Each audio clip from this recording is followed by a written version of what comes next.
qualquer riqueza que a gente possa ter nesse mundo. Eles são muito maiores do que qualquer benefício material, físico que nós possamos ter aqui. Tudo que a gente pode ter aqui através de bens, tudo que a gente pode ter aqui é maravilhoso. Ele, de fato, nos traz satisfação, mas isso tudo é muito pequeno diante das recompensas eternas que nós temos através dessa aliança. É isso que Hebreus está dizendo, que a aliança antiga, ela era boa, mas ela era imperfeita, porque essa aliança agora ela é muito superior e ela tem recompensas muito maiores e muito mais excelentes. Paulo vai dizer isso também em 1 Coríntios 15, 19, quando ele diz assim, que se a nossa esperança em Cristo se limitar apenas a esta vida, somos os mais infelizes de todos os homens. Então, por que nós seremos os mais infelizes de todos os homens? Por quê? Porque nós nunca estaremos completamente satisfeitos. Por mais que nós tenhamos carreira, sucesso, bens, a gente nunca vai ficar satisfeito, porque a gente só será realmente satisfeito através das nossas recompensas eternas, porque nós somos seres eternos. Deus colocou a eternidade dentro do nosso coração, e nada aqui nesse mundo, por melhor que seja, por mais satisfatório que seja, ela pode se comparar a essas glórias futuras. É isso que Paulo está dizendo. Então, quem ofereceu essas riquezas não foi Jesus. Jesus nunca ofereceu riquezas, bens materiais. Pelo contrário, quem oferece riquezas, a gente sabe quem é. Foi o próprio inimigo, o próprio Satanás ofereceu isso lá no deserto, quando ele tenta Jesus. Ele vai dizer: se você prostrado me adorares, eu posso oferecer os reinos, os poderes da terra. Então é isso que Cristo está dizendo. É isso que o Evangelho de Cristo, o Evangelho que Paulo, que os apóstolos pregavam. Esse Evangelho da renúncia, esse Evangelho do desapego a essas coisas pequenas. Por melhor que elas sejam, elas são pequenas. Porque que recompensa nós poderíamos esperar nesse mundo? Porque tudo aqui nesse mundo, ele já carrega uma marca do pecado. É isso que Paulo vai dizer em Romanos 8,18. Ele vai dizer exatamente sobre isso. Por gentileza lá, Romanos 8,18.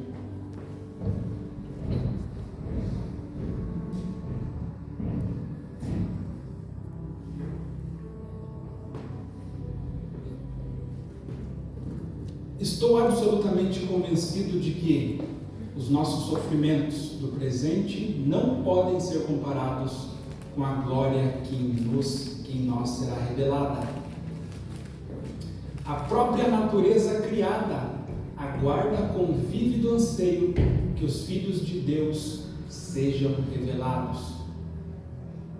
Porquanto a criação foi submetida à inutilidade, não por sua livre escolha, mas por causa da vontade daquele que a sujeitou,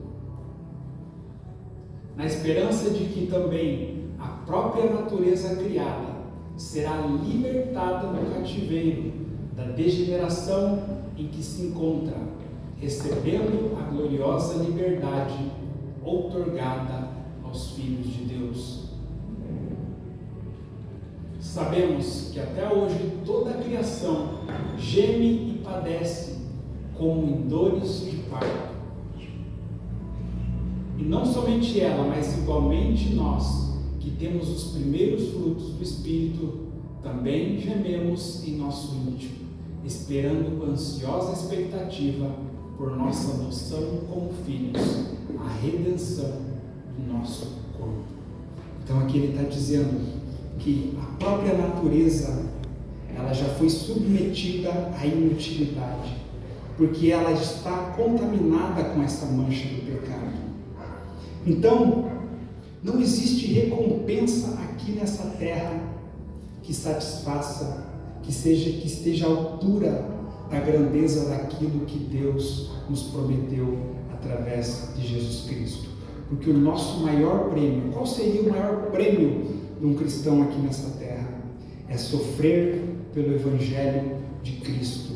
O único prêmio que nós deveríamos esperar de fato é esse, é de sofrer pela causa de Cristo, por amor a essa palavra, por amor a esse Evangelho. É isso que Paulo vai dizer em Filipenses 1, Filipenses 1, 28.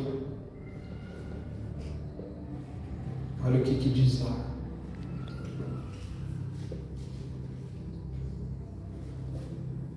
Sem de maneira alguma vos deixardes constranger por aqueles que se opõem à vossa fé.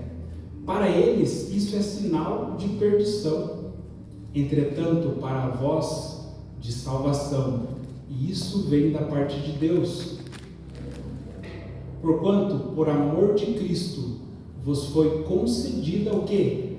A graça de não somente crer em Cristo, mas também de sofrer por Ele. Então, o que Paulo está dizendo aqui é que nós temos o privilégio de sofrer por Ele. Paulo está dizendo aqui que nós recebemos uma graça de participar desses sofrimentos e dessa perseguição, porque isso nos torna um com Ele. Isso nos faz compartilhar daquilo que Ele fez. Isso nos torna também participantes da sua glória. Moisés também viveu essa mesma experiência no Egito, quando ele decide então abrir mão de toda aquela honra, de toda aquela glória que ele tem lá na corte de Faraó, e ele decide sofrer junto com o seu povo. E isso está relatado lá em Hebreus 11, 24, que diz assim, ó: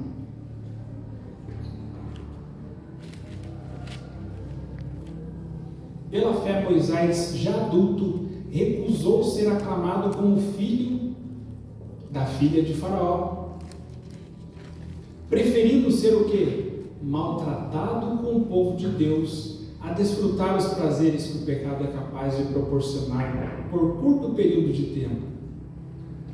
Por amor ao Messias, julgou sua desonra uma riqueza, ou seja, ele julgou aquilo que ele havia sido desonrado, rejeitado, expulso daquele lugar. Ele julgou aquilo uma riqueza mais excelente que os tesouros do Egito, porquanto contemplava sua gloriosa recompensa.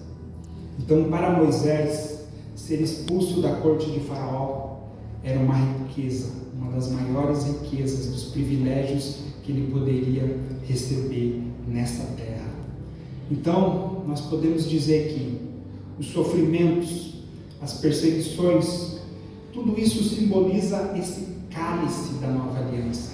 Quando Jesus fala, porventura vocês podem beber deste cálice que eu beberei, ele vai falar isso sobre uma indagação que os discípulos fazem. Os discípulos vão dizer a ele: Senhor, será que nós podemos, quando o Senhor estiver lá na sua glória, será que nós podemos sentarmos uma à sua direita e outra à sua esquerda? Aí é o que Jesus vai dizer: vocês querem isso? Mas vocês estão preparados para beber o cálice que eu vou beber? E o cálice justamente é esse sofrimento. Então, quando os discípulos estão pedindo isso, eles estão, sem saber, pedindo para ocupar o lugar daqueles dois ladrões da cruz, um em cada lado de Jesus. Porque esse é o cálice que Jesus está dizendo. Esse que é o cálice da nova aliança. É o sofrimento que ele iria passar por amor intermédio de todos aqueles. Então, quando a gente olha para a vida do cristão e a gente vê algumas aflições, alguns sofrimentos, você consegue olhar para aquilo e você percebe que aquilo só está acontecendo pelo fato de você ser um cristão. Se você olhar para a tua vida hoje, você vai identificar algum problema que só está acontecendo porque você é cristão. Porque se você fosse um ímpio, você já teria resolvido isso. Se você fosse um ímpio, você já teria dado um jeito nisso. Se você fosse um ímpio, você não temesse a Deus, se você não estivesse aliançado com Ele, você já teria dado um jeito nisso.